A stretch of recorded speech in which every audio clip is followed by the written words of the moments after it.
Welcome back to Jason Rick channel. Who is at the end of She-Hulk episode 6? She-Hulk, attorney at law, Jennifer and Mallory Book metaphorically duked it out with Titania at the court over the ownership of the name She-Hulk. When Jennifer saw the judge leaning in Titania's favor because she had expressed multiple times that she wasn't interested in that name, she brought in the men with whom she went on dates as the She-Hulk. And when they testified that she did address herself as She-Hulk, the judge ruled in Jennifer's favor for showing a pattern of being associated with that title before it was trademarked by Titania. While all this was going on, Nikki and Pug went ahead and hired Alonzo to make a supersuit for Jennifer.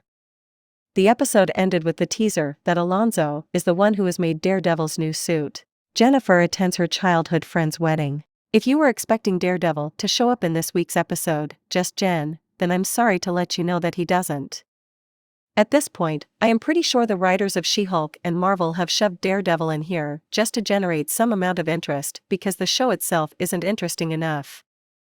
I am also sure that when he's going to show up, Jennifer is going to turn to us and ask if we're happy that we finally got what we wanted, thereby putting the blame of misplaced expectations on the audience instead of the issues in the script itself. If the writers hadn't put Daredevil in the story or kept teasing him, I don't think anyone would have asked for him to make an appearance. Which is a roundabout way of saying that this constant teasing and dependence on cameos is the show's fault, not the audience's. Why am I talking about this issue in such detail, though? Because after Jennifer gets a wedding invite from her childhood friend Lulu, Patty Harrison, she breaks the fourth wall to tell us that that must seem inconvenient. Because this episode isn't going to continue the Daredevil-related thread from the previous episode. If this isn't the worst use of meta-humor, I don't know what is. It is as if the writers are only addressing the scattershot nature of their writing because they think it's smart instead of polishing the script with good humor. Anyway, Jennifer arrives at Lulu's wedding as She-Hulk. Lulu takes Jennifer away from the people clamoring to get a photo of her to request her to not remain in the She-Hulk form because it's taking away all the attention from her, that too on her wedding day. Jennifer obliges, while telling us that this is the one time she didn't want to show up in her human form. While Jennifer finds out that she's paired up with someone named Jonathan as her groomsman, Nikki and Mallory realize that their latest client, Mr. Immortal, David Pasquesi, has a habit of faking his death to break off relationships. And when Nikki and Mallory start to berate Mr. Immortal for misusing his powers in the worst way possible, he chooses to jump out of the window. He falls on a security car from a height that will kill any mortal human being.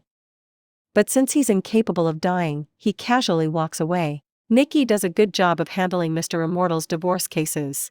At the wedding ceremony, Lulu pretends to catch up with Jennifer because they are meeting each other after so many years. But it becomes clear that she is doing so only to make Jennifer feel bad about being single in her 30s. Jennifer doesn't back off, though, as she advertises the fact that she's employed, superpowered, and happily single. To make things worse, Titania shows up, out of the blue. Jennifer tells her that this isn't the place to sort out their rivalry because it'll ruin Lulu's wedding. Titania says that she's dating a friend of the groom and that's how she got invited, thereby downplaying Jennifer's claim that she's there to settle scores. When Lulu sides with Titania, because she's obviously jealous of everything that Jennifer represents, and says that Jennifer sounds insane for calling out Titania, she is left with no other option but to walk away from the conversation. When a ray of hope emerges in the form of Josh Miller, Trevor Salter, who shows some interest in being romantically involved with Jennifer, Lulu ruins that too by putting the both of them on cleaning duty because her staff has quit due to her rude behavior. Back at GLK and H, Mallory, Mr. Immortal, and Nikki have a sit-down with Immortal's exes.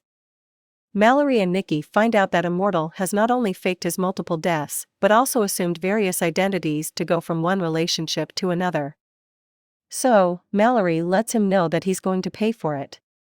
Mr. Immortal accepts his punishment and proposes the idea of selling his Apple shares and the gold that his first wife, Baroness Cromwell, has left for him and splitting it evenly in 8 ways. But then, one of the exes brings up the legitimate point that the time spent with Immortal varies from person to person. Hence, it doesn't make sense for everyone to get an equal share. Therefore, Nikki draws up an elaborate deal by assessing the weight of each of the relationships and what needs to be paid in order to even all of the scales. Once everyone is satisfied, Mallory and the exes commend Nikki for doing such a great job while Immortal seethes in the corner. At the wedding, Jennifer finds out that Jonathan is not a human groomsman. Jonathan is a dog. Saddened by this information, she tries to get drunk but finds out that the drinks aren't free. So, she pulls out all the $5 bills in her purse, gets hammered, and dances to Cousin Ched's, Nicholas Cirillo, tunes. Josh approaches Jennifer again in a romantic way. However, that's punctuated by her sudden urge to vomit. She-Hulk Episode 6, Ending Explained, Jennifer and Titania have a rematch. Once Jennifer is done puking her guts out, Titania reveals her true intentions, as if it wasn't clear from the get-go, by punching Jennifer in the face and sending her flying. She says that she wants a rematch with She-Hulk because she is still bitter about losing the court case to her.